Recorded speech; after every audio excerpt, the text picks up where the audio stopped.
Ibu. Eh, Kira-kira kalau misalkan kita jadwalkan dari Ibu berkenan kapan ya? Em, nanti kami berikan, maunya di Oktober juga ya Pak ya? Nah ini Atau November? Ya, Oktober sebaiknya atau November? Sebaiknya kalau Oktober. November lah Bu. Kalau November ya, ya. lihat ini Baik, nanti Oktober November sudah kami tinggal 2 carikan minggu lagi. waktu. Iya. Mungkin kalau di November, November awal Bu ya. Iya, betul. Nanti kami carikan waktunya, kami berikan ke Pak Iman. Oke, baik. Kemudian terkait dengan sedikit tadi pengantar dari Ibu untuk learning organization tadi, kalau boleh sharing eh, referensi-referensi dari PTKI atau dari yang sudah Ibu bantu, boleh Bu? Pertama saya mungkin bisa di briefing dulu kami Pak, kenapa berubah, kenapa harus berubah tadi? Ada apa bisnis issue atau ada satu apa yang menjadi trigger, menjadi Ya, mungkin sebelumnya dari Pak Yohanes Nugraha mungkin bisa menjelaskan. Silakan Pak Yohanes. Ya, siap. Terima kasih atas waktunya Pak Yo. Mohon izin Bapak Ibu peserta rapat sekalian. Jadi mungkin sedikit flashback ke belakang Bapak Ibu terkait dengan inisiasi munculnya rencana Kemenhub Korpu. Di awal tahun kita bersama melaksanakan benchmarking 2 kali di Kemenhub dan Kemenaker. Nah itulah modal awal kami Bu Ellen, mohon izin. Jadi kami belum ada pengetahuan apapun terkait dengan Korpu. Hanya modalnya 2 kali benchmarking. Dan setelah kami sounding dengan Pak Fanina, izin Ibu, Pak Fanina dari Kemenaker, Iya, iya. kurang lebih historinya sama Bu. Ketika memulai awal ada perintah dari pimpinan. Nah ini mungkin sedikit bedanya Bu. Kalau di Kemenaker itu ada perintah pimpinan untuk Korpu. Kalau dari kami inisiasi Pusbang Aparatur. Kebetulan waktu itu Pak Kapus, Pak Murdianto, proyek perubahannya di PIM 2 atau PKN 2 terkait dengan integrasi pelatihan aparatur. Kemudian senior kami Pak Nelson, orasi ilmiahnya Dilan terkait dengan Korpu. Sehingga itu yang memulai rencana awal untuk kami membantu manajemen dalam menginisiasi terwujudnya Kemenhub Korpu. Izin itu sebagai awal. Nah, Oke. setelah kami konsultasi dengan Pak Fanina, ternyata Pak Fanina pun juga hampir sama Bu ketika akan memulai itu tanpa ada pengetahuan apapun tentang Korpu. Dan ternyata info dari Pak Fanina dari awal proses Kemenaker Korpu kick off itu sudah didampingi oleh Bu Ellen dan tim. Nah itu Bu yang mungkin sedikit yang kalau kami ceritakan kembali flashback dan juga dinamikanya sehingga apa-apa saja yang harus kami siap, misalnya tim BI bersama dengan manajemen akan kesulitan untuk memulai apa-apa saja yang harus disiapkan terkait dengan Kemenhub Korpu. Nah terkait tadi Ya. pertanyaan itu dinamika perubahan kebijakan sebenarnya terkait ini Bu, amanat undang-undang terbaru ASN yang semula Bangkom itu adalah hak 20 JP per tahun sekarang menjadi kewajiban. Nah itu tantangan untuk kami sebagai lembaga pelatihan yang tidak mungkin bisa mengakomodir jumlah pegawai yang begitu banyak sehingga salah satu strateginya dengan penerapan Korpu. Kemudian terkait dengan mandatori terbaru dari LAN, semua kementerian lembaga nanti sudah wajib harus ASN Korpu Bu. Jadi salah satu trigger utama sehingga kami mau tidak mau harus memulai menginisiasi munculnya atau penerapan Kemenhub Korpu. Ada di peraturan LAN nomor 6 tahun 2023. Mungkin sementara itu tanggapan ataupun tambahan Iya, iya. dari kami, Iya. Pak Yo, yang membantu ketika awal Iya. mula proses benchmarking 1 dan Iya. 2. Terima Terima kasih. kasih Pak. Ya, ini saya minta di chat, tolong di chat tadi landasan-landasannya Pak, yang ada 2 peraturannya Pak, sehingga nanti kami bisa googling dan menurunkan. Karena kalau Kemenaker ada yang 5 langkah Ibu Menteri itu, ya dari Presiden dulu gitu ya, terus sama 5 langkah yang Ibu Menteri Pak, gitu. Jadi kenapa harus berubah? Karena yaitu ada langkah strategis dari awalnya dari visi misi dari Presiden turun ke Kemenaker, Ibu Menteri bikin 5 langkah untuk ini. Nah tadi saya lihat sudah mulai ada, nanti bisa kita kerucutkan. Nah terkait dengan learning organisasi sendiri,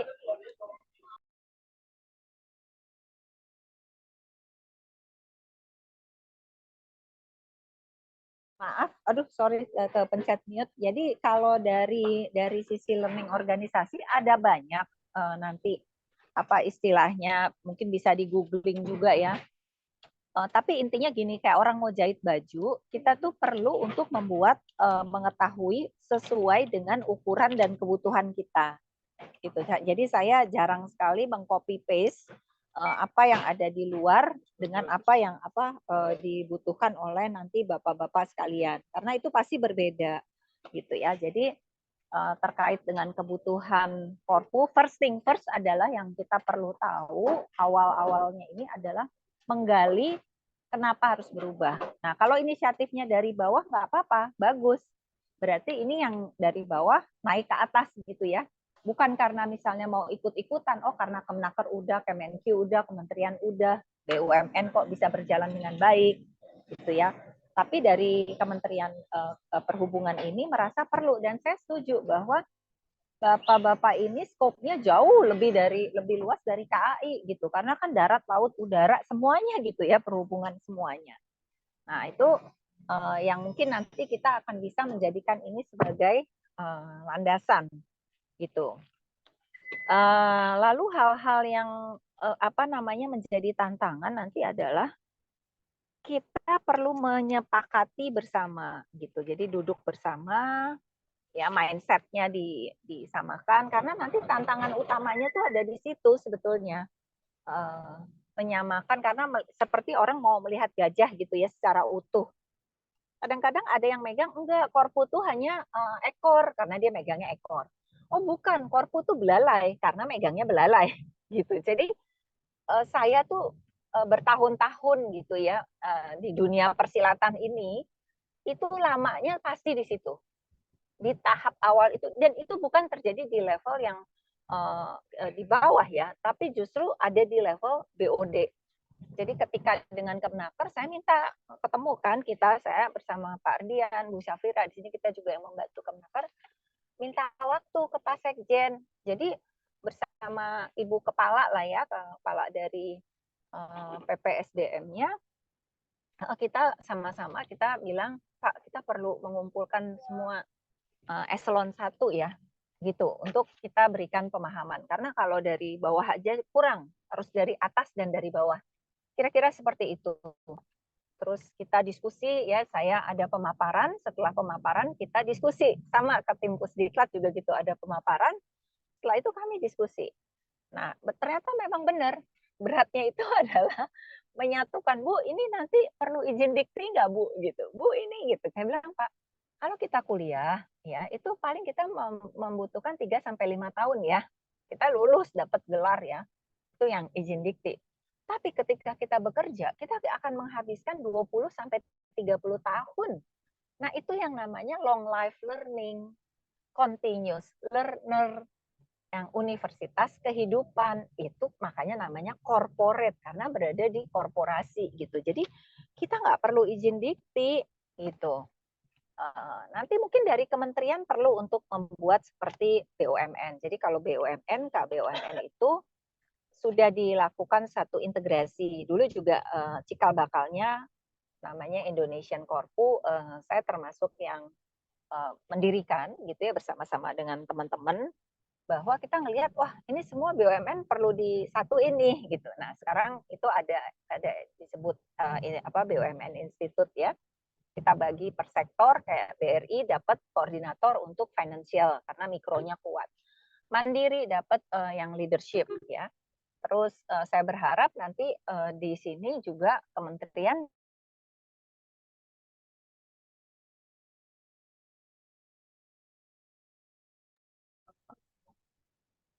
Bu, mohon izin terputus, Bu.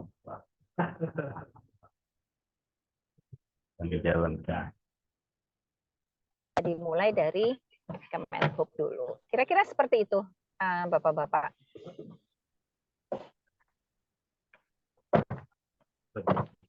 Baik, terima kasih, Bu. Lanjut ke Pak Ya. Mohon maaf Pak Ya, tadi saya terputus sebentar. Iya, tadi udah Mas.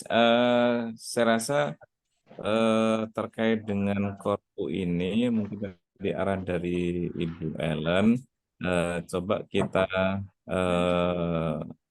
rumuskan tor KK maupun background tadi yang disampaikan juga Pak Yohanes juga. Nanti waktu mungkin sebelum sebelum jadwal FGD kita bisa ketemu sekali lagi untuk merumuskan kira-kira nanti di FGD nanti apa saja yang perlu kita diskusikan detail dan output yang kita minta seperti apa gitu Mas. Baik, ya.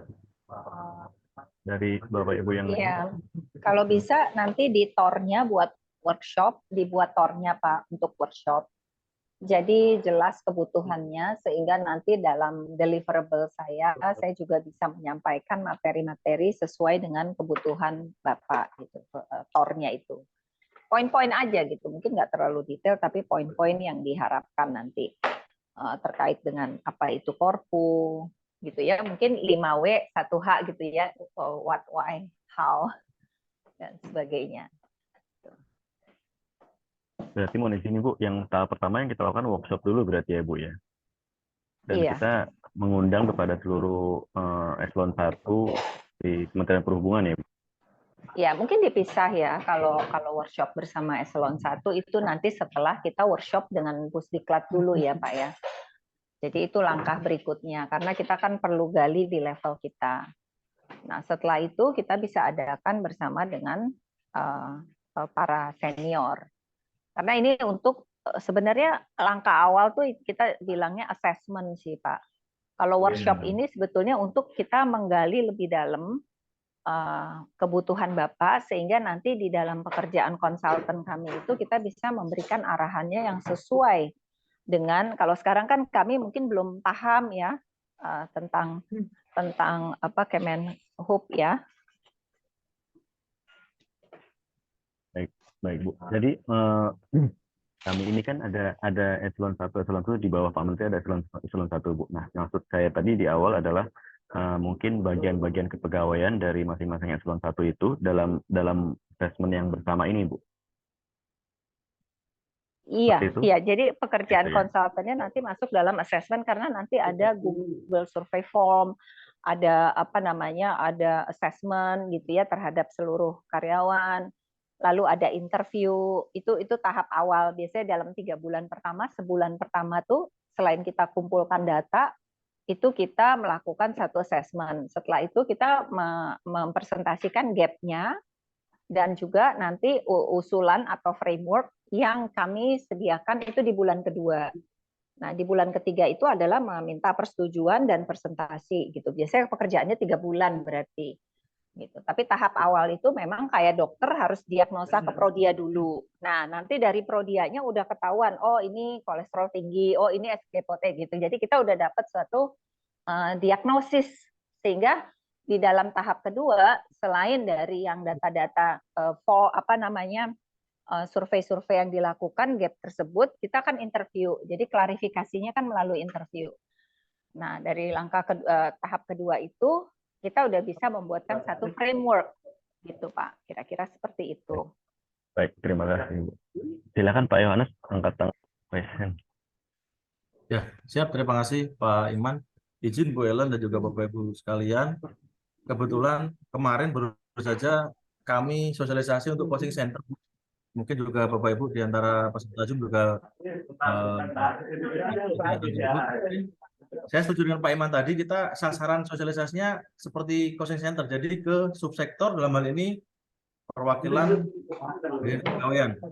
Karena nanti mereka juga akan meneruskan ke UPT-nya masing-masing. Itu mungkin yang pertama. Terus yang kedua, Bu Ellen bisa nggak pada saat kita pertemuan tersebut itu sudah ada gambaran dari Bu Ellen selaku konsultan terkait dengan itu seperti apa, manfaatnya termasuk draft desain untuk Kemenhub Korpu kita.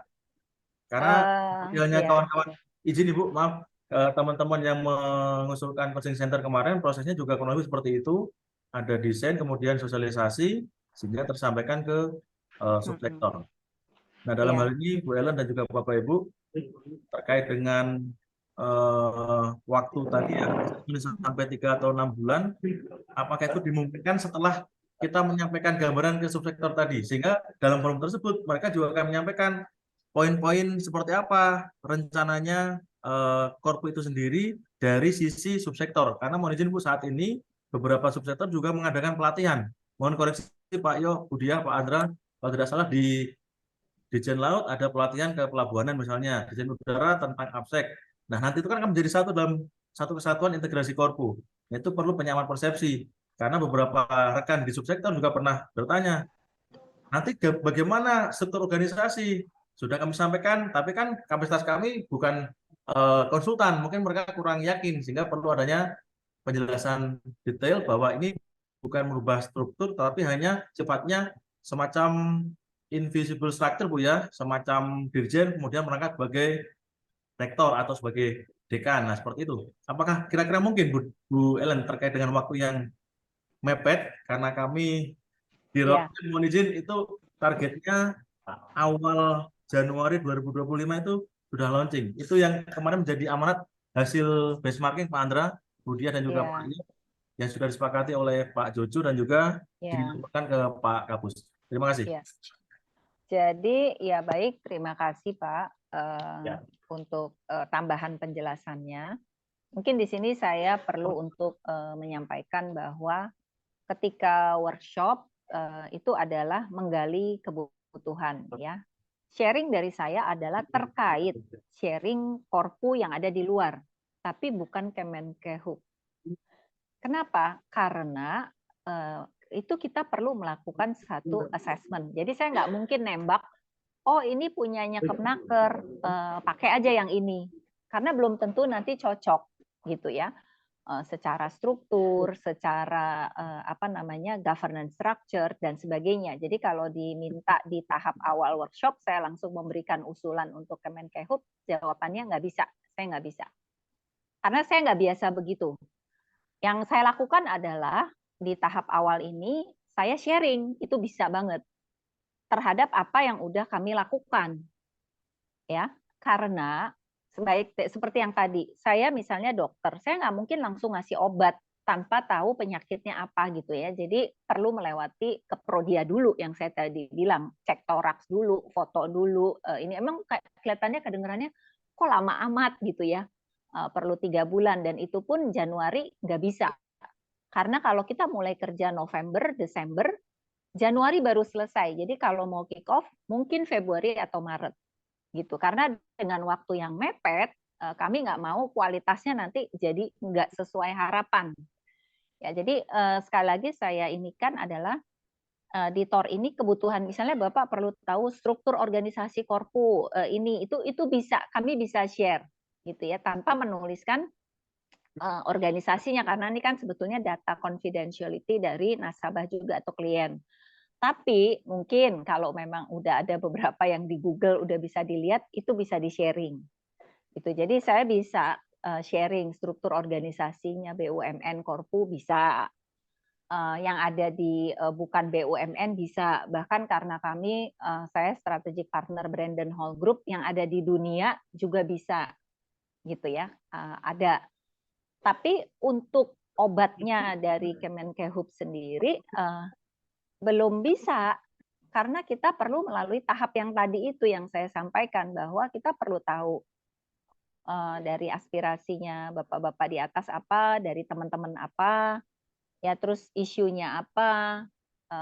Saat ini kalau dari KAI itu punya isu sendiri yang kita tahu setelah kita interview dan survei bapak-bapak. Jadi obatnya itu diberikan setelah ada interview survei kita tahu oh gitu ya. O-nya tuh setelah 1 bulan berjalan itu gitu kita tahu. Tapi kalau di awal terus dari HR-nya atau dari tim lain minta struktur seperti apa, terus kami diminta buat seperti itu, saya nggak sanggup sih, nggak bisa. Karena benar-benar kita perlu untuk lihat dan mendiagnosa, melakukan assessment dulu, diskusi dulu, karena kalau di KAI aja itu dari D1 sampai D8 kita interview. Dan dari interview itu kita dapetin banyak sekali. Pertama juga kami nggak ngerti industri railways. Ini juga mengenai transportasi ya, terutama darat, laut, dan udara, kami juga nggak ngerti industri ini, tapi kami punya framework dan itu kami perlu untuk berdiskusi atau interview dengan para pejabat yang ada di eselon 1. Mungkin nggak perlu semua, nanti kita pilih aja berdasarkan Pareto. Seperti itu sih kira-kira, Bapak-Bapak. Jadi di tahap workshop itu adalah kita tahu menggali kebutuhan, gitu ya. Mungkin kita bisa bikin langkah cita-citanya, bisa roadmap cita-citanya secara global, ya. Jadi tahap 1 kita ngapain, tahap 2 ngapain, tahap 3 ngapain, outputnya itu bisa. Tapi kalau sampai ke struktur, rasanya kok belum ya. Kaminya yang nggak berani karena kami belum ngerti apa-apa, belum paham apa-apa dengan kebutuhan atau isu yang terjadi di ini. Mungkin Pak Ardian atau Bu Safira bisa menambahkan, kemungkinan mungkin saya salah.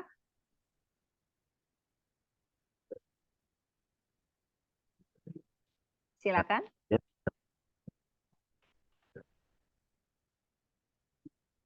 Halo, Pak.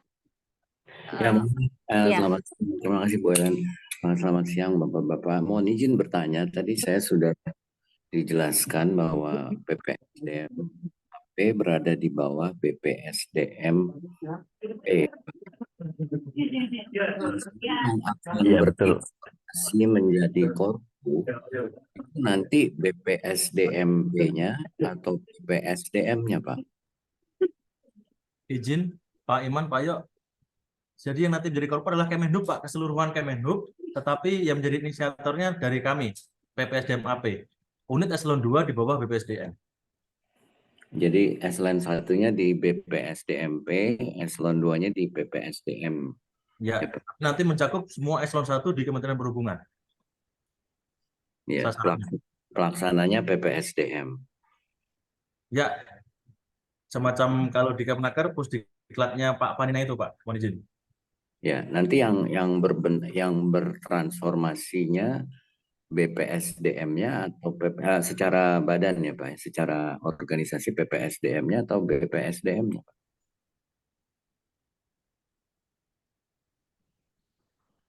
Pak Ade mungkin bisa membantu, Pak Ade Belo, selaku koordinator.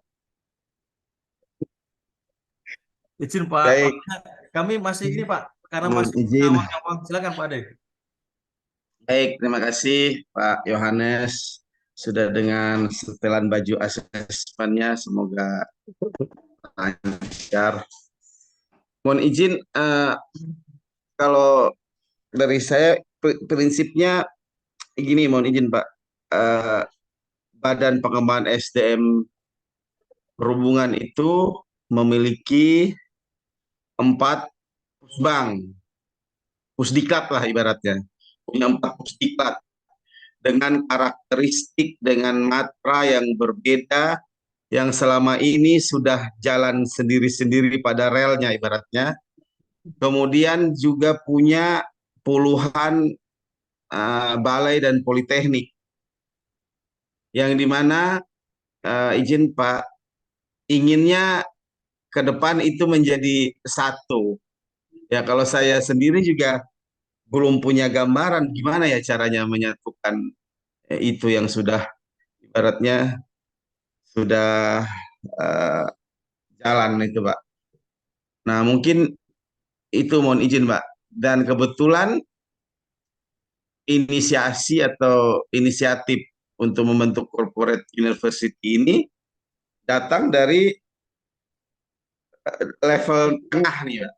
Jadi bukan dari level bawah, bukan juga dari level atas, tapi level tengah nih yang pengen merubah. Kurang lebih seperti itu Pak, gambaran umumnya. Mohon izin Bapak Ibu pimpinan.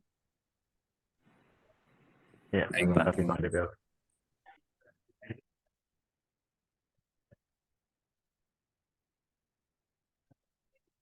Sebenarnya nggak apa-apa datang dari bawah, ya. Tapi nanti mohon izin dari yang PPSDM-nya bisa berkoordinasi dengan pimpinan.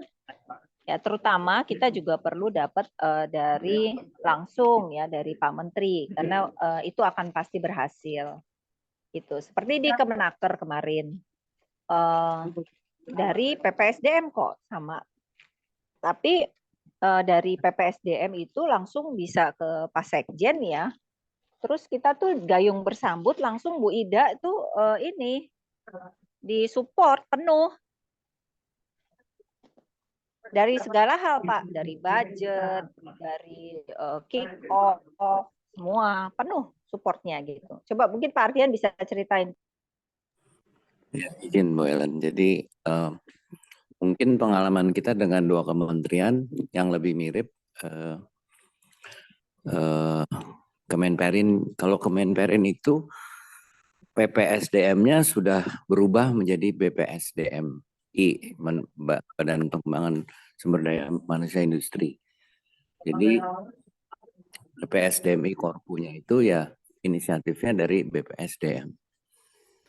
Kalau di Kementerian Tenaga Kerja itu PPSDM-nya belum bertransformasi menjadi PPSDM.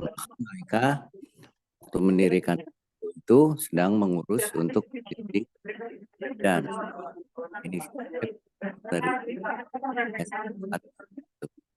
Nah, kalau ini berbeda lagi, BPSDM-nya ada, PPSDM-nya juga ada ya. Jadi, Iya betul Pak. nah ini dan di bawah PPSDM tentunya ada Balai Diklat. Boleh saya tanya Balai Diklat itu ditujukan untuk masyarakat umum atau hanya untuk karyawan Kemenhub? Ada yang Dua-duanya. Ya, Bapak izin mungkin sedikit memberikan Silakan. gambaran nih Pak. Jadi gini Pak, jadi kami ini PPSDM AP di bawah BPSDM Perhubungan. Nah, yang membawahi untuk unit atau UPT pendidikan itu BPSDM Pak. Dan salah satu kami dan merupakan pusat pengembangan SDM aparaturnya, kami mendiklatkan khusus untuk aparatur perhubungan. Untuk aparatur perhubungan saja. Nah, kami juga punya PPSDM AP, punya UPT, satu UPT yang pembinanya PPSDM AP, yaitu yang di Ciwidey, Pak. Itu apa, BP Balai. SDM, ya, Balai itu, pengembangan Balai Pengembangan Karakter. karakter. Seperti itu gambarannya Pak. Jadi tadi kami ketika ditanya yang akan bertransformasi itu apakah PPSDM AP-nya, BPSDM-nya ataupun apa namanya seluruh kementerian ininya lembaga pendidikan yang ada di sini. Nah, kita juga bingung Pak, itu yang pasti Pak Ade Pelo, Pak Yohanes juga bingung yang bertransformasi mana ya, karena memang betul Pak di kami ada BPSDM AP, ada pusbang-pusbang seperti itu Pak Ardian. Mungkin Mas yang lebih paham nih yang terkait dengan organisasi ini.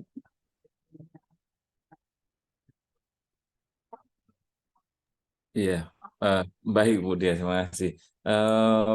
Kalau kami melihat dari ini Bu ya, definisi dari corporate university itu kan bukan lembaga atau institusi pendidikan pelatihan, tapi strategi manajemen. Nah ini yang saya rasa dari kita untuk beberapa strategi sudah kita mulai bangun kan Bu, dari LMS atau KMS, kemudian kegiatan blended learning itu sudah mulai berjalan. Apakah ini part of transformation atau seperti apa kira-kira penilaian dari Bu Ellen dan tim Pak Erdian? Iya.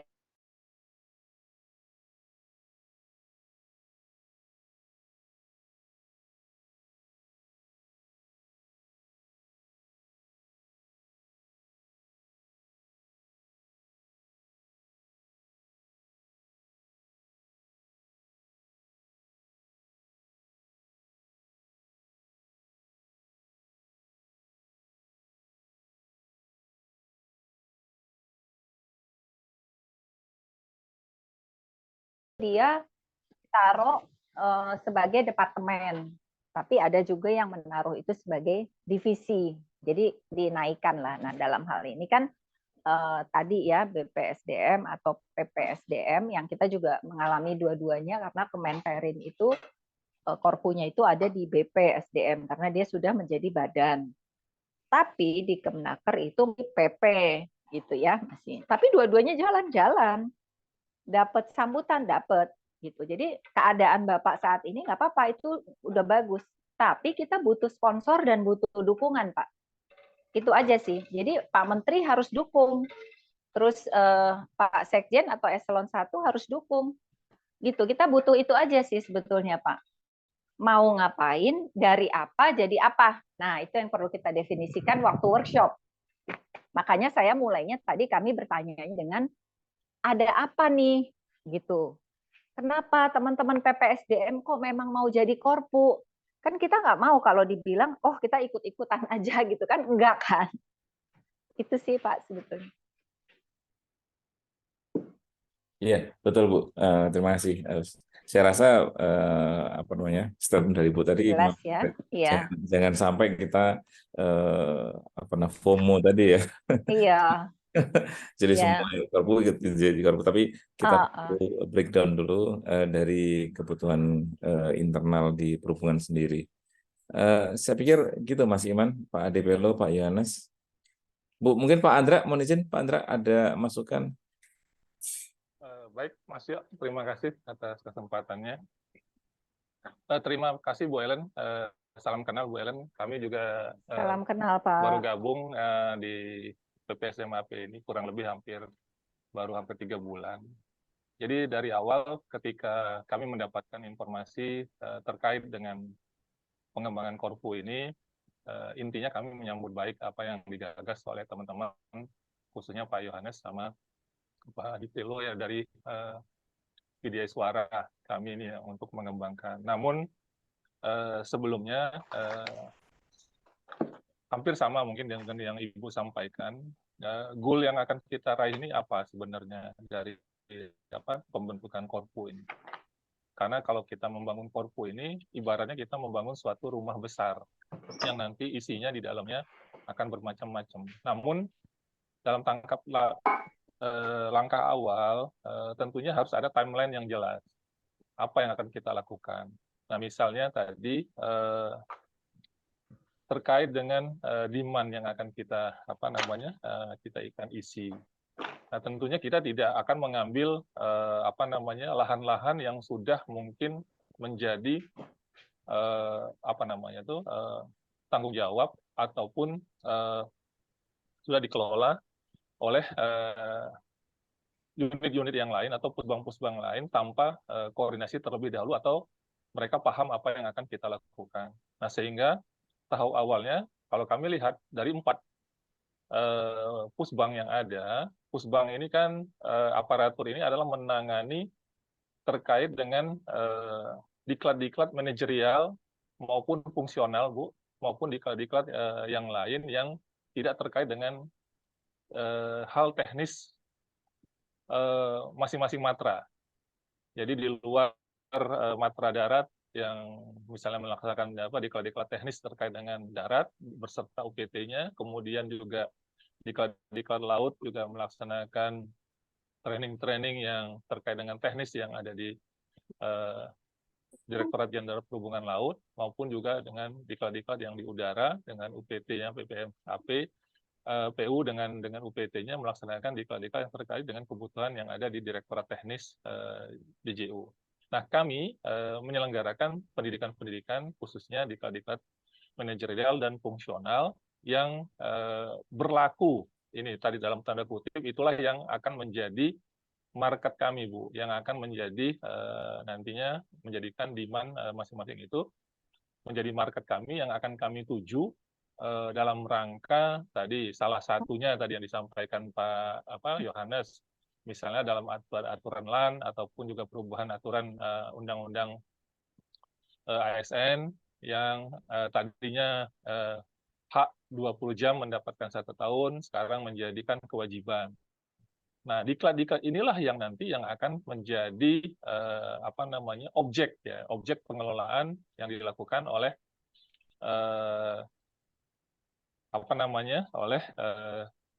PPSDM AP. Namun di dalam pelaksanaannya tentunya kan ini kan harus tadi yang Ibu sampaikan, program pembangunan Korpu ini harus tidak bisa dilakukan oleh PPSDM AP sendiri.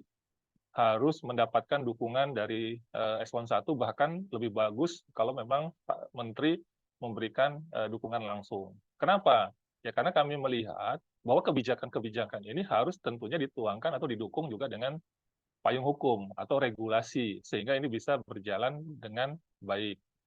Nah, kemudian tentunya di dalam langkah-langkah tersebut tadi perlu tadi yang disampaikan Bu Ellen tadi, ada semacam dulu pengenalan dulu ataupun juga justifikasi dulu terkait dengan mengapa inisiasi yang kita lakukan ini dibutuhkan di Kementerian Perhubungan sehingga teman-teman stakeholder itu paham dengan apa yang akan kita bangun dan kita kembangkan. Kemudian kedua, setelah teman-teman paham, tentunya kita akan menyampaikan informasi ini kepada tadi yang kata Ibu tadi, misalnya secara random atau siapa itu kita informasikan ke eselon 1 terkait. Yang terkait di sini misalnya Pak Sekjen dan Kepala BPSDM. Nah, dua-duanya sudah paham. Nah, nanti tentunya tinggal beserta nanti pendampingan dari Ibu bisa nanti menyampaikan kepada Menteri bahwa kita punya ini, butuh dukungan ini, butuh. Nah, sehingga itu saya rasa akan menjadi lebih mudah di dalam nanti di dalam perumusan tujuan pelaksanaannya, sehingga target yang nanti akan kita capai secara jelas ini bisa kita kita tentukan, dan kemudian lain-lainnya ya terkait dengan proses-proses misalnya apakah itu nanti harus ada FGD, apakah itu nanti workshopnya harus ditambah lagi berapa, dan kemudian harus melakukan pencarian data dan informasi terkait dengan kebutuhan-kebutuhan lain, ini akan lebih mudah. Itu saya rasa yang saya kira selama ini yang sudah dilakukan teman-teman itu adalah sebagai langkah awal, sebagai data awal yang nantinya bisa digunakan dalam rangka menginisiasi pembentukan Korpu ini. Jadi bukan yang sudah dilakukan Pak Yohanes maupun Pak Ade ataupun juga Pak Nurul Iman yang sekarang ini mungkin nanti bisa dijadikan data awal, Bu. Data awal yang nanti tentunya kita harus reformat lagi Pak Yohanes atau Pak Nurul Iman, reformat lagi atau didesain ulang lagi terkait dengan timeline rencana kegiatan-kegiatan. Apakah dimulai tadi dari workshop ataukah ini? Tapi kalau langsung tiba-tiba FGD rasanya juga tidak mungkin karena FGD ini sepertinya kan seolah-olah ini kerjaan sudah final gitu kan, tinggal. Nah, ini yang nantinya perlu kesepakatan kita bersama lagi, kita diskusikan, mudah-mudahan ini dengan mungkin dengan Bu Ellen di pertemuan berikutnya ini bisa lebih mengkerucut. Demikian mungkin. Terima kasih. Baik, Iya terima Pak, kasih. terima kasih Pak. Ya, penjelasannya sudah baik gitu ya. Ya, Pak Mohon Iman, izin. mohon izin. Mohon izin sedikit pertanyaan boleh Pak? Mohon izin. Satu Bu aja Pak. Ellen ada Saya ada ada agenda jam Oh gitu ya. agenda Oh ya udah. berikutnya. Iya. Siap Nanti siap. via chat saja ya Bu, saya lanjut ya. Nanti Pak Adek chat ke saya biar saya teruskan ke Bu Ellen kali ya. Baik, boleh nanti Mungkin chat aja. Ya, Justru atau saya ingin kita sepakat aja, kita mau buat PPSDM AP Corporate University atau Kemenhub Corporate University. Itu aja. Baik, itu Singkat mungkin aja. yang itu nanti bisa Tanggapi aja Pak, supaya nanti nggak berlanjut. Ya. Karena amanat dari Perlan itu sudah menyatakan instansi, bukan bicara PSDM tapi Kemenhub. Semua kementerian lembaga wajib harus ASN Korpu. Jadi Kalau jawabannya Kemenhub berarti membawahi semua. ya. Ya itu. Baik, mohon izin Bapak dan Ibu, Bu Ellen ada agenda lain jam 10. iya, mohon maaf Bapak Ibu sekalian, ya saya izin pamit. Nanti kita akan diskusi lagi ya Bapak Ibu ya. terkait Terima kasih ya. Bu Ellen. Sama-sama Ya. ya. Bu Nanti Ellen. saya dengan Pak Ya, Bu. Iman ya, makasih. Ya, Mari, siap. Ya. selamat Terima kasih, Bu pagi Ellen. ya, mari ya, izin Salam live ya. sehat. Hari nuhun Iya, Ibu. sehat. Ya. Pagi. Baik. Baik, Bapak dan Ibu, terima kasih. Apa mau lanjut di internal kita? Ya, Ya, terima kasih Mas Iman. Mohon izin, apa namanya? Saya mohon maaf kemarin karena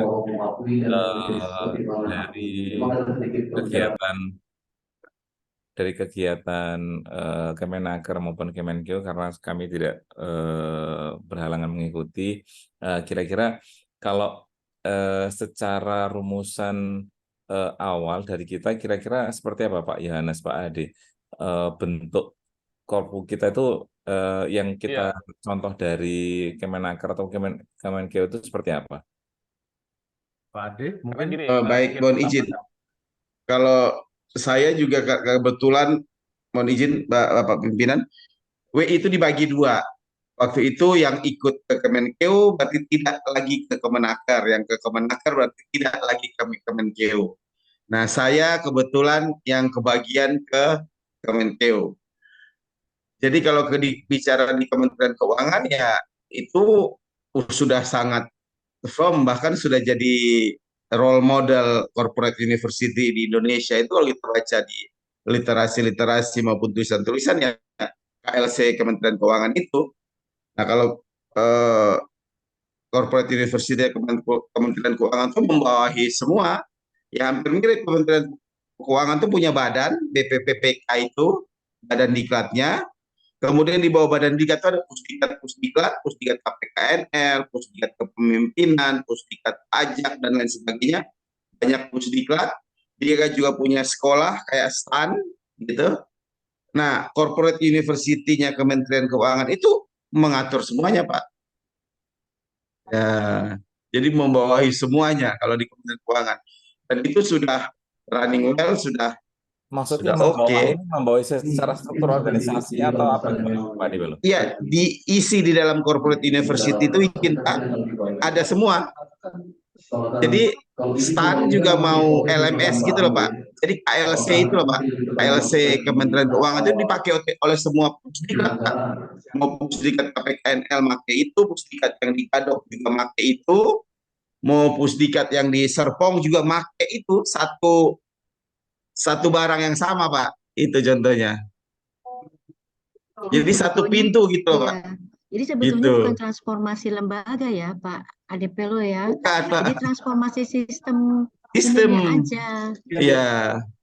Jadi satu PPSDMAP misalnya untuk keseluruhan Kementerian Perhubungan. Jadi tidak ada lagi subsektor yang menyelenggarakan pelaksanaan seperti itu. Iya. Jadi LMS kita bisa dipakai untuk seluruh Kementerian Semua. Perhubungan seperti itu sih. mungkin izin melanjutkan Pak Ade.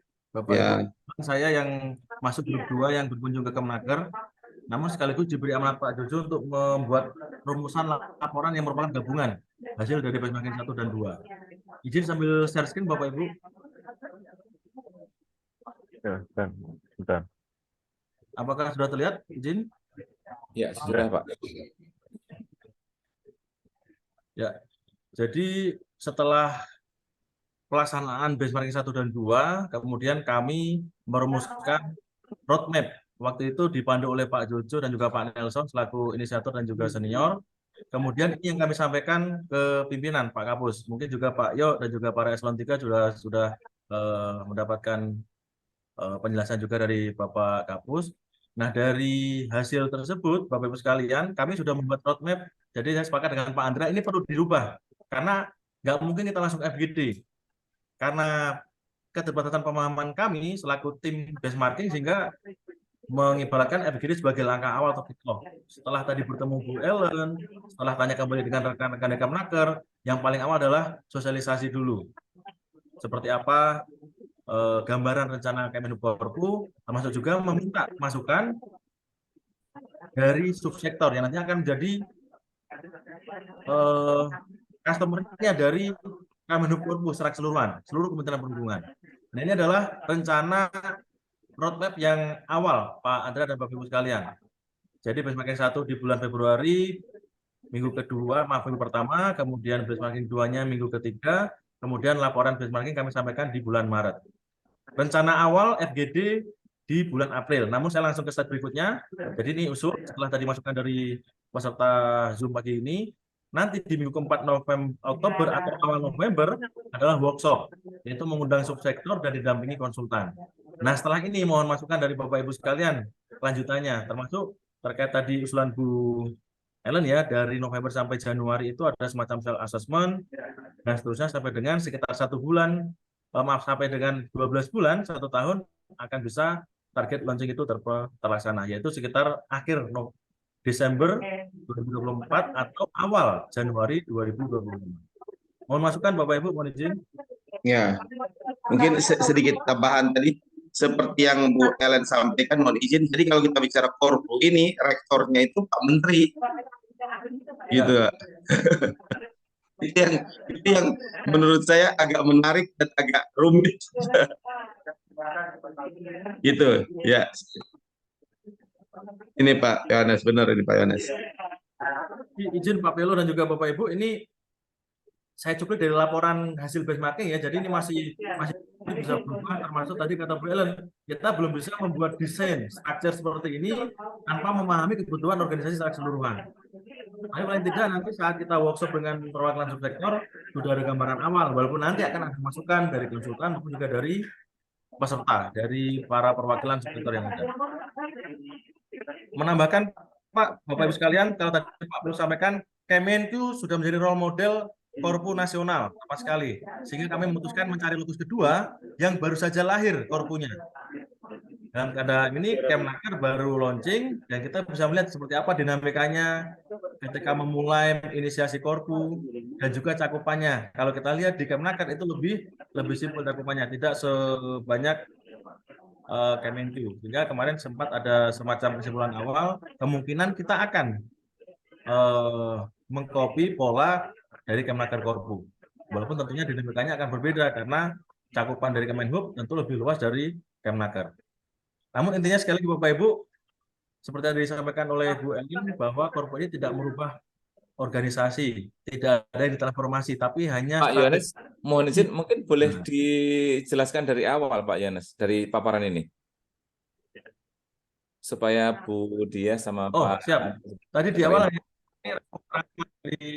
dari rangkuman dari laporan hasil BM Pak ke Pak Kapus. Mohon maaf saya sampaikan di awal untuk mapnya karena tadi sesuai arahan Pak Andra kita perlu bedah lagi supaya sesuai dengan pola dari konsul tadi, karena tentunya beliau sudah pengalaman mendampingi BUMN dan juga kementerian lain, ya kita bisa meng-ATM-kan pola beliau untuk kita coba pakai di rencana Kemenhub Korpu. Jadi intinya Pak Yok, kegiatan menuju Kemenhub Korpu ini di awal tahun 2023 baru sebatas benchmarking. Terkait pemahaman seperti apa Korpu nanti ke depan, itu kita sama persis dengan Kemnaker, Pak. Kemarin saya telepon Pak Vanina, beliau adalah action leader-nya Kemnaker. Dari awal mereka justru sebelum benchmarking sudah ada konsultan, Pak. Nah itu kemarin yang kita mungkin ya beda ini Pak ya, beda pola dengan Kemnaker. Sebelum benchmarking sudah didampingi konsultan, sudah ada assessment awal, baru kemudian benchmarking. Tapi menurut saya tidak menjadi masalah. Kita terus jalan, polanya kita mungkin sedikit berbeda ya, benchmarking dulu, kemudian lanjut dengan assessment dan seterusnya. Nah, terkait dengan mandatori apa saja yang terkait dengan Korpu, yang pasti nanti akan menjadi pertanyaan oleh subsektor. Mengapa harus Korpu? Itu pasti akan menjadi pertanyaan. Nah, nanti kita bisa tampilkan slide ini Pak, amanat dari PP 17 tentang manajemen PNS, yang di situ sudah ada klausul terkait dengan pendekatan sistem pembelajaran terintegrasi. Dan diperkuat lagi dengan peraturan LAN nomor 6 tahun 2023, yaitu semua kementerian lembaga pemerintah daerah wajib menerapkan ASN Korpu. Kebetulan pada saat Bu Irna, Pak Kapus Bangkomlan hadir di sosialisasi coaching center di Hotel Haris, kami bertanya sekalian, Bu, apakah ada peraturan turunan dari Perlan ini yang akan secara rigid menyampaikan kapan kementerian lembaga sudah wajib Korpu? Itu boleh sampaikan dalam waktu dekat, Mas. Kami akan mengeluarkan Kepkalan, turunan dari Perlan ini. Nanti akan spesifik mulai kapan kementerian lembaga mulai harus menerapkan Korpu. Kemudian satu hal yang tadi belum saya sampaikan, Pak Yok dan Bapak Ibu sekalian, mohon izin, di dalam Perlan ini juga mengamanatkan bahwa Korpu nanti juga akan terintegrasi dengan sistem manajemen talenta. Nah, itu juga klik dengan yang disampaikan oleh Pak Kirno, Kabak manajemen talenta dari Biro SDMO bahwa sekarang di Biro juga sedang berjalan proses asesmen terkait dengan potensi individu yang nanti menjadi bagian dari manajemen talenta. Sehingga kalau nanti kita akan misalnya audiensi dengan Biro SDMO pun akan klop karena kebetulan dalam amanat perlan ini ada klausul terkait dengan ASN Korpu nanti terintegrasi dengan manajemen talenta dari instansi tersebut. Dan satu lagi, Bapak Ibu mohon izin, LMS dari masing-masing kementerian lembaga, contohnya kita yang sudah ada LMS ini, nanti juga wajib terintegrasi dengan LMS dari PLAN. Mungkin itu tambahannya Pak Yok terkait dengan hasil benchmarking dan juga hasil tanya sana sini, karena kita juga jujur Pak, saya pengetahuan tentang Korpu masih sangat minim, dan tentu harus banyak belajar dan juga berkolaborasi dengan Bapak Ibu sekalian. Terima kasih. Mohon izin, kalau misalkan bentuk dari Korpu yang mereka saat ini, apakah ada organisasi baru atau gimana Pak di mereka Pak? Oke, ini contoh Pak. Ini dari Kemnaker mirip seperti ini. Ini kebetulan karena bagian dari bahan paparan kemarin laporan Pak Kapus, tidak ada organisasi baru Pak Yo. Jadi sifatnya invisible structure. Structure yang tidak kelihatan. Pak Menteri Perhubungan, Menteri Tenaga Kerja sekaligus sebagai Chief Executive Officer. Di bawahnya ada para JBT Madya, Dirjen Perhubungan Laut, Udara, Kereta Api, itu menjadi semacam dekannya. Kemudian Pak Kepala BPSDM Eselon 1 menjadi CKLO-nya, Chief Knowledge and Learning Officer. Ini sebagai gambaran. Kemudian Kapus Aparatur nanti menjadi Chief Operating Officer. Kepala Biro SDM dan para Kapus Darat Laut Udara nanti menjadi Operating Officer dan juga Executive Officer. Nah ini secara struktur tidak merubah Pak. Jadi masing-masing pejabat dalam kesehariannya tetap melaksanakan tupoksi sesuai dengan PM atau KM terkait dengan ortalanya. Namun terkait Korpu ada tugas tambahan, kami sebagai dekan, sebagai CLO dan lain sebagainya. Nah kami pun juga bertanya Pak Yo kepada Bu Erna selaku perwakilan dari LAN ya nanti akan membawa kita semua terkait dengan Korpu. Apakah dimungkinkan ini masuk dalam pembiayaan terkait dengan pembebanan biaya karena tentunya beliau-beliau ini nanti berperan dalam Korpu. Mohon izin Pak Yo dan juga Bapak Ibu, nanti misalnya Pak Dirjen Perhubungan Udara menjadi salah satu pengisi konten dari Korpu terkait dengan pemahaman hal teknis terkait dengan kebenaran udaraan misalnya. Nah itu kan ada pembebanan biaya. Dalam hal ini beliau sebagai salah satu din ya, apakah dimungkinkan masuk dalam penganggaran? Jawaban beliau bisa disiasati dengan memasukkan dalam komponen narasumber. Walaupun dalam penganggaran tidak mungkin nanti akan muncul honor untuk dekan, honor untuk CLO itu tidak ada. Tetapi nanti masuk ke narasumber mengisi materi misalnya terkait dengan substansi laut, udara, atau kereta api. Kurang lebih seperti itu Pak Ayo gambarannya. Iya, mungkin yang terakhir untuk narsum malah nggak boleh Pak untuk yang internal gitu Pak. Yang itu dulu ya, yang untuk pembiayaan itu ya. Oke, siap. Nah ini Pak, kami makanya perlu masukan juga dari Bapak Ibu manajemen. Saya lupa juga terkait dengan peraturan terbaru ketika masih dalam internal organisasi tidak bisa menjadi komponen narasumber Pak. Bisa narasumber tapi nggak bisa dibayar Pak. Oke, siap. Nah ini mungkin dinamika Pak Yo, ini dinamika karena mungkin Pak akan ada resisten dari beliau-beliau ini terkait dengan misalnya Pak ya mungkin kalau saya salah mohon maaf, selama ini di Dirjen Perhubungan Udara sudah dilaksanakan beberapa short course misalnya atau pelatihan teknis yang dalam hal ini bagian dari pengembangan kompetensi anggaran Dirjen Perhubungan Udara. Tapi nanti kalau sudah Korpu itu semua menjadi bagian dari integrasi Korpu. Yang perlu kita sampaikan mungkin di forum nanti di forum subsektor bahwa ketika nanti sudah Korpu bukan berarti sektor udara tidak berperan dalam proses pelatihan kepada anggotanya. Justru nanti kita akan permudah dalam sistem KMS dan LMS, sehingga nanti mereka bisa mengisi kontennya, bisa memberikan usulan untuk silabusnya, dan sebagainya. Nah itulah Pak Yok, mengapa kita perlu konsultan, karena kalau kita menjawab hal ini di depan subsektor, nanti akan pertanyaan pasti akan sangat beragam sekali, dan juga kompleks kalau menurut saya Pak Yok. Iya, terima kasih Pak Yohanes. Monggo Pak Andra, silakan. Izin masih izin ya. Mas Yohanes juga Ya, saya sharing aja. Mungkin bisa nggak kita mengkerucutkan ya. Objek itu, kewenangan itu yang kita gali adalah yang dari kita. Jadi kita jangan dulu mengutak-atik kewenangan-kewenangan dari unit kerja yang lain. Contohnya PPSDM kalau kita belum memahami ataupun juga kita belum menguasai model yang akan kita lakukan. Nah, sebagaimana yang tadi saya sampaikan, saya berharap begini di awal ini supaya kita tidak ada benturan atau gesekan ataupun juga nanti perbedaan pandangan dengan teman-teman dari subsektor. Karena kalau kita bicara terkait dengan penyelenggaraan pelaksanaan kegiatan diklat, kita harus hati-hati ya terkait dengan diklat-diklat kompetensi, apalagi yang diklat-diklat yang masih dikelola oleh teman-teman di perhubungan udara. Ya, karena kan kami kebetulan berlatar belakang dari udara. Pak Adi Pelo kan pasti tahu lah gitu kan ya, seperti itu. Yang sampai saat ini pun juga kegiatan-kegiatan training-training itu kan masih digandolin terkait dengan lisensi dan sebagainya itu oleh perhubungan udara.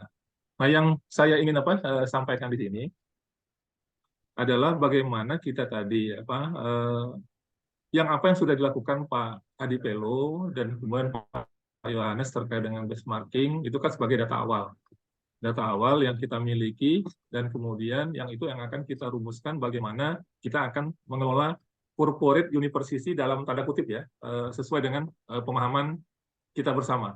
Jadi di antara kita harus sudah paham semua apa yang nanti, jadi ketika ditanya Pak Adi Pelo seperti tadi Bu Ella tadi menanya, itu jawabannya udah clear sama. Pak Adi Pelo akan jawab A, Pak Yohanes juga akan jawab A, kami juga akan nanti jawab A, bahkan Pak Yo juga akan jawab A, semua seperti itu. Nah, ini yang perlu kita pahami bersama tadi. Nah, sehingga substansi-substansinya itu harus jelas. Di dalam corporate university yang kalau saya lihat dan saya dengar dan saya mendengarkan penjelasan dari Pak Yohanes dan segala macam, yang sebagaimana yang sudah kita langkah awal tadi, di dalam corporate university itu ada suatu sistem untuk mengintegrasikan model pelatihan atau model pembelajaran yang dapat digunakan oleh seluruh unit-unit kerja di lingkungan kementerian itu, baik itu di Kementerian Keuangan maupun di Kemenaker. Kalau tidak salah seperti itu kan yang disampaikan Pak Yohanes maupun Pak Adi Pelo. Nah, di kita pun ingin kira-kira mencuplik atau membuat hal seperti itu. Namun yang perlu kita batasin dulu adalah model yang akan kita gunakan. Jadi sebagai uji coba ataupun sebagai permulaan, ini kan yang kita lakukan ya selama ini kan adalah terkait dengan diklat-diklat yang berhubungan dengan seluruh subsektor darat, laut, udara. Kita tidak berbicara diklat teknisnya, tapi kita berbicara terkait dengan hubungan yaitu diklat penjenjangan ya atau struktural tadi kayak dan itu sudah ada juga hal-hal yang lain atau sudah di dalam kewenangannya dalam juga kita harus mengikuti aturan lain. Nah, ada diklat-diklat manajemen ya, misalnya kayak manajemen kebutuhan soft skill, ini kan bisa dilakukan oleh Pusbang Aparatur terkait leadership, terkait risk management, terkait nanti diklat-diklat apa saja yang macam-macam. Nah, apakah ini yang pertanyaan saya kepada Pak Adi Pelo, apakah diklat-diklat seperti itu yang nanti di awal yang akan kita masukkan sebagai diklat-diklat yang nanti akan menanganin kebutuhan-kebutuhan di luar diklat teknis?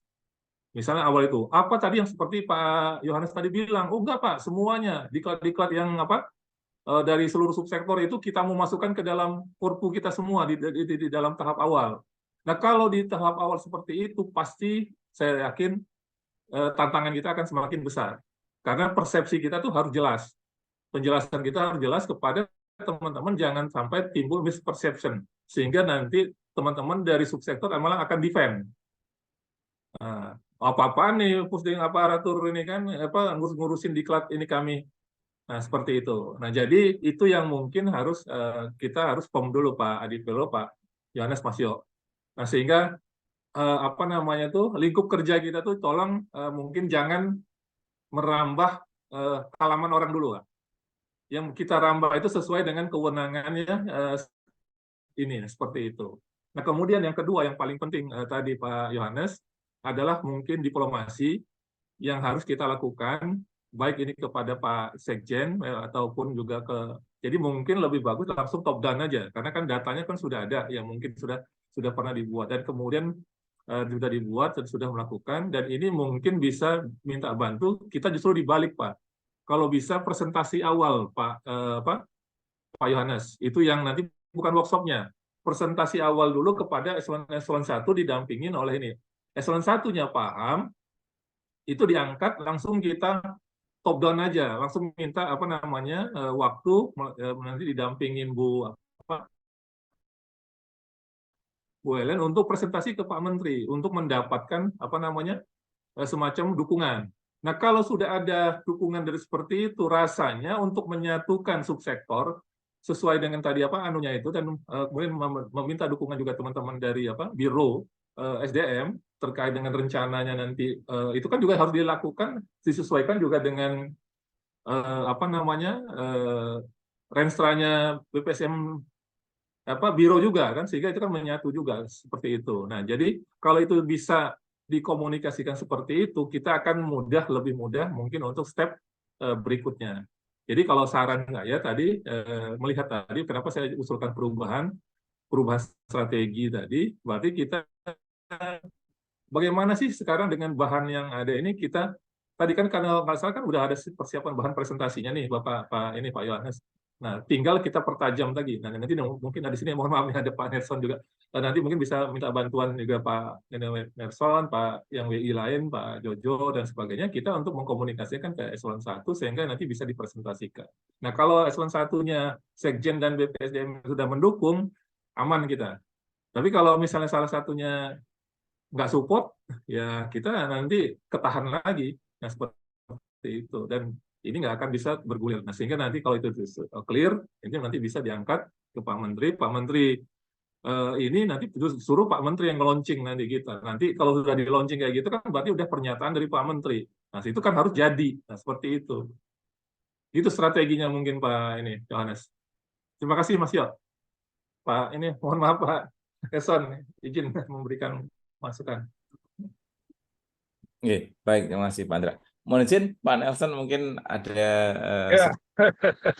Terima kasih Pak. Mohon maaf agak telat ini, baru lihat WA disampaikan Pak Yohanes Nugraha. Pertama, saya senang sekali nih manajemen ini. Saya sangat apresiasi ini bertiga ada Pak Andre, Pak Yok, sama Budia. Luar biasa ini merespons ini. Ya, jadi saya mendengar tadi beberapa masukan-masukan, saya kira semua bagus Pak. Sehingga saya artinya ya tinggal beberapa hari sebelum 1 November akan purna. Jadi sebelum purna saya mendukung Pak. Ya tentunya Pak Yohanes Nugraha saya kira sudah paham ya, dan selama ini juga bersama-sama dengan beliau mempersiapkan, dan juga ada di Pelo. Saya kira teman-teman ini akan mendukung semua Pak. Lanjut aja, jadi ini sudah bagus langkah awal, dan nanti kan kalau ada pertemuan-pertemuan seperti saran Pak Yok tadi dan saran Pak Andra, saya kira ini bila dilanjutkan dengan Bu Ellen ya, kalau memang itu sebagai ininya, saya kira ini sudah berproses ya.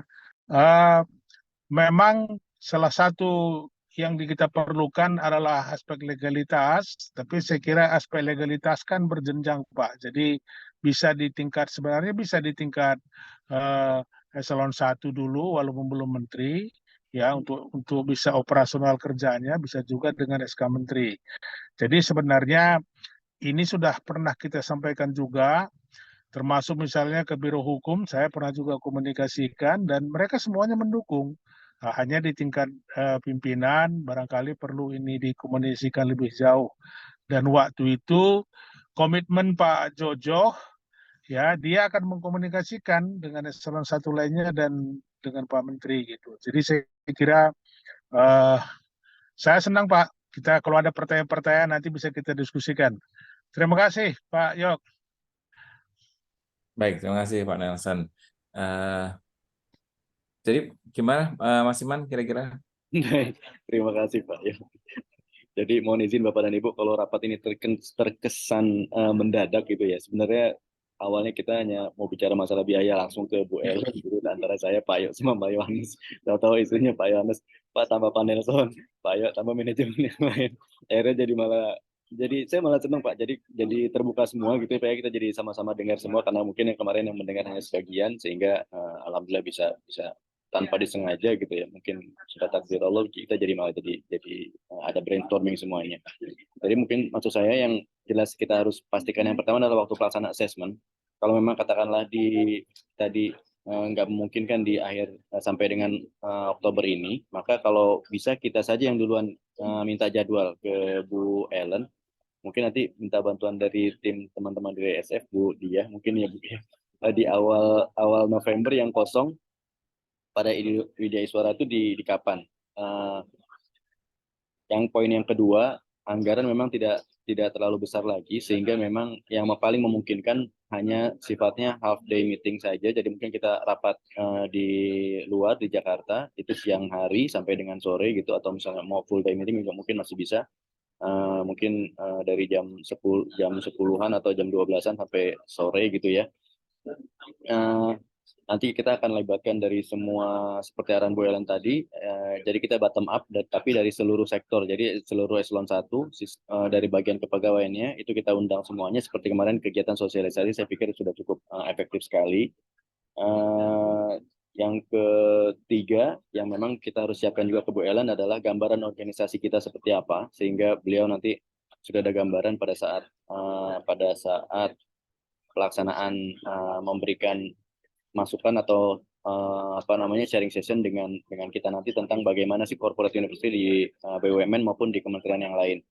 Yang keempat yang tadi mungkin juga kalau bisa sekali pukul gitu ya, maksud saya di surat kita nanti di undangan kita sudah jelas menyampaikan tentang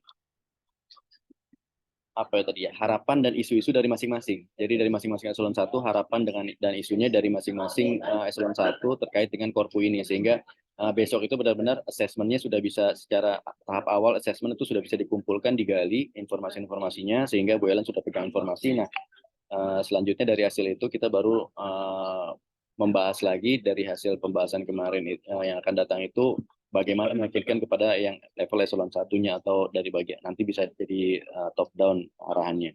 Mungkin gambaran kami seperti itu Pak Yo, dari sisi anggaran maupun tahapan kegiatannya. Mungkin tahapan kegiatan yang secara lebih rincinya nanti kami bicara sama Bu Ellen agar bisa dipaparkan pada saat kita assessment besok. Demikian. Iya, Mas Iman, kalau assessment-nya itu kira-kira sudah dikomunikasikan dengan timnya Bu Ellen, nggak takutnya nanti apa yang mereka ingin dapatkan ternyata belum terakomodasi di pertanyaan di form kita. Baik, itu sebenarnya tadi yang mau saya tanyakan, untuk assessment itu sebenarnya materinya apa saja, terus detailnya seperti apa biar kita siapkan besok itu datang kita kumpul itu udah pegang data gitu misalnya, atau kita sampaikan pada saat besok. Cuma keburu habis waktunya, nanti kami coba via chat meminta informasi ke Bu Ellen, kira-kira informasi apa yang dia butuhkan terkait dari masing-masing eselon 1 atau penyelenggara diklat atau pengelola kepegawaian. Mungkin seperti itu kali Pak Yo ya. Oh iya, saya itu aja Mas, pokoknya memastikan bahwa jangan sampai nanti udah kita assessment ternyata bulannya nggak mau, mereka mau minta lagi assessment lagi di setelah FGD ya nanti pasti ada. Mungkin yang besok mungkin hanya pengumpulan informasi kali ya, belum assessment, nanti mungkin assessment Bu Ellen-nya gitu. Iya. Tapi terserah ini kalau misalkan bisa ditampung di form yang besok ini, ya. Alhamdulillah. Kalau misalkan enggak ya udah berarti nanti ada assessment lagi gitu. Ya, baik. Nanti kami komunikasikan kembali insya Allah. Siap. Terima kasih Mas Iman. Mungkin gimana Mas Iman lanjutan? Ya, mungkin gambarnya sementara seperti itu. Cuma memang berarti yang leading timnya tim Pak Yo ya Pak Yo ya buat ini. Untuk yang kegiatan korpu secara umum. Oke. Siap ya, baik. Terima kasih Pak Yo. Nanti kami komunikasi kembali dengan mungkin Pak Yohanes atau Pak Sabri sebagai leading timnya nanti. Baik, mungkin dari kami itu saja sih Pak. Kami, oh iya tadi masalah waktu gimana ya Pak Yohanes? Atau Pak Yohanes mungkin pegang jadwal biar daripada ibunya yang duluan ini ternyata kita nggak bisa, mendingan kita duluan kayak yang tembak jadwal beliau.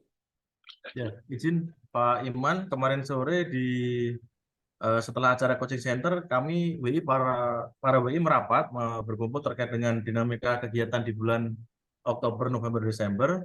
Pada prinsipnya kami berkegiatan di PKN 2 untuk para senior WI utama, kemudian PKA PKP untuk WI Madya dan WI Muda. Nah, untuk bentang waktunya, izin Bu Dia, apakah ada perubahan? Di luar itu kami ada kegiatan lain mungkin dari bidang perencanaan. Nah, kebetulan ada Pak Iman. Selebihnya mungkin tidak ada waktu tertentu yang mungkin melibatkan para WI secara keseluruhan, Pak Iman. Terima kasih. Oh, terima kasih. Kalau untuk PKN 2 di tanggal berapa ya Bu Dia ya? Mungkin nggak di antara PKN 2 dan PKA gitu kita sisipkan untuk kita kumpul assessment atau workshop atau assessment dengan teman-teman dari eselon 1 lain.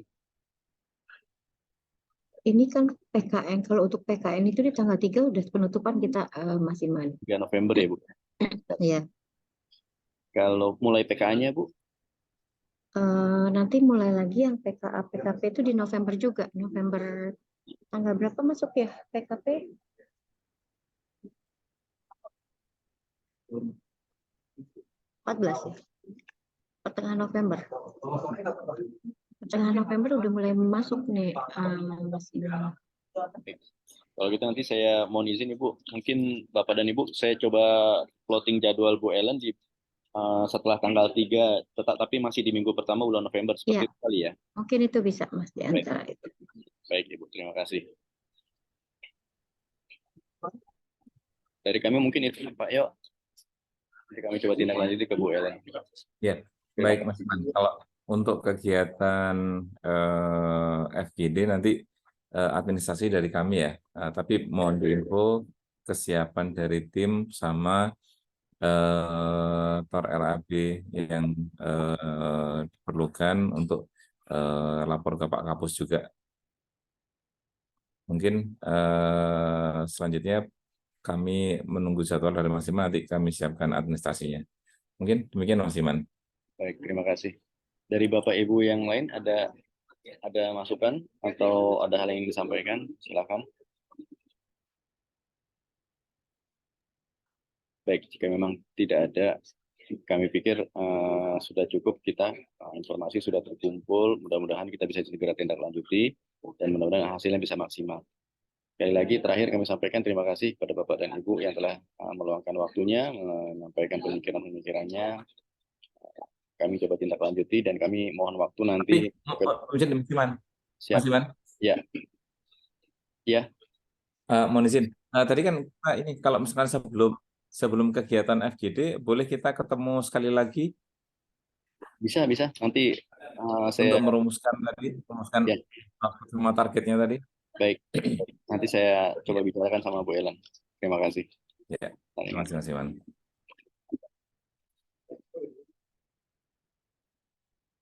Baik, saya ulangi, saya terima kasih atas kesempatan, atas waktu dari Bapak dan Ibu sekalian, pemikirannya. Semoga apa yang sudah kita rencanakan dapat berjalan dengan baik dan memberikan manfaat. Kami tutup. Alhamdulillahirrabbilalamin. Assalamualaikum warahmatullahi wabarakatuh. Waalaikumsalam warahmatullahi wabarakatuh. Mohon izin, mohon maaf Bapak Ibu pimpinan. Terima kasih Pak Ade, Pak Yana, Pak Andra, Pak Yan. Pak Andra, kemudian mohon izin Mas. Pak Yo. Izin live. Terima kasih. Oke, izin semua, yuk. Terima kasih ya.